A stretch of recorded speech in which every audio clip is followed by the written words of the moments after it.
নমস্কাৰ বন্ধু বান্ধৱীসকল, আপোনালোকক এটা নতুন ভিডিঅ'লৈ স্বাগতম জনাইছোঁ। আজি আমি গৈ আছোঁ এক বিশেষ ঠাইলৈ, য'ত সেইসকল বিহুৱা বিহুৱতীক প্ৰমাণপত্ৰ আৰু মাননি প্ৰদান কৰা হ'ব, যিয়ে বিহুক গিনিজ বুক অফ ৰেকৰ্ডত নাম অন্তৰ্ভুক্ত কৰিব পাৰিছিল। আৰু আমি এয়া পাহাৰৰ চিনাকি বাটেৰে ৰামধেনু বিচাৰি যাম। সেউজীয়া পৃথিৱীৰ কোমলীয়া হৃদয়ৰ ঠিকনা বিচাৰি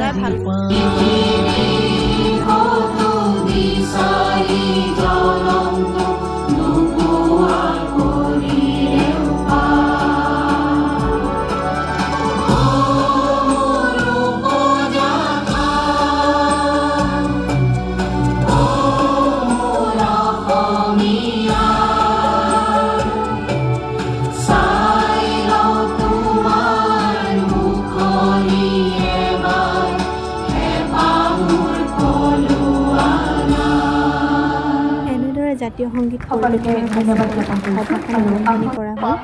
আৰু ইয়াৰ লগে লগে মুখ্যমন্ত্ৰীদেৱে কিছু ভাষণ আগবঢ়ালে আৰু তাৰে কিছু দৃশ্য আপোনালোকৰ আগত দাঙি ধৰিছে। চৰকাৰে এনে কৈছে নিদিব আৰু বিহু হৈ গ'ল বুলি কিমানে ভাবিছিলে। আচ্ছা, এতিয়া যিবিলাকে নাপাওঁ বুলি ভাবিছিল এতিয়া মনত শান্তি হৈছে পোৱাৰ কাৰণে, হৈছে নে নাই?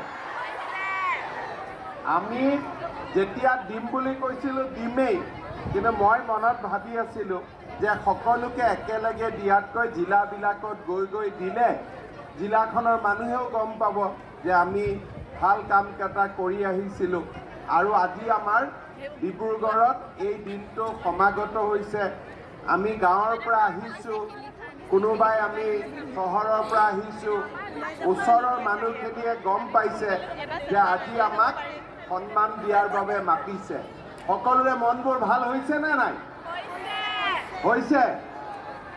একদম ঢিলা আছে। হৈছে? অলপ ডাঙৰকৈ ক'ব লাগিব।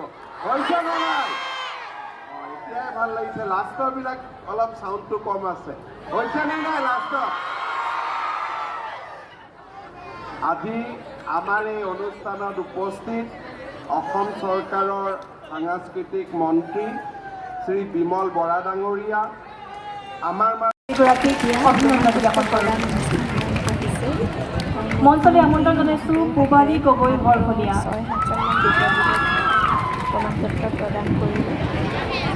ডিব্ৰুগড় জিলাৰ পৰা যিহেতু 14শ ল'ৰা ছোৱালী গৈছিল আৰু শেষত মঞ্চলৈ স্বাগতম জনাইছোঁ ভাস্কৰ জ্যোতি সোণোৱাল। কৰাটো সম্ভৱ নহয়, সেয়েহে মঞ্চৰ কাষতে কিছুমান কাউণ্টাৰ বনাই দিছিলে। সেই কাউণ্টাৰসমূহৰ পৰাই নিজৰ গ্ৰুপৰ নডেল অফিচাৰসমূহৰ পৰা প্ৰমাণপত্ৰসমূহ ল'বলৈ দিয়া হৈছিল। আৰু আমি এয়া প্ৰমাণপত্ৰসমূহ লৈ খাই বৈ পিনি ঘৰলৈ বুলি ৰাওনা হ'লোঁ। এনেদৰে সকলোবিলাক বাহিৰলৈ ওলাই আহিছে। আৰু এয়াই আছিল আজিৰ ভিডিঅ'। ভাল লাগিলে লাইক, কমেণ্ট, ছাবস্ক্ৰাইব কৰি দিব। Bye bye.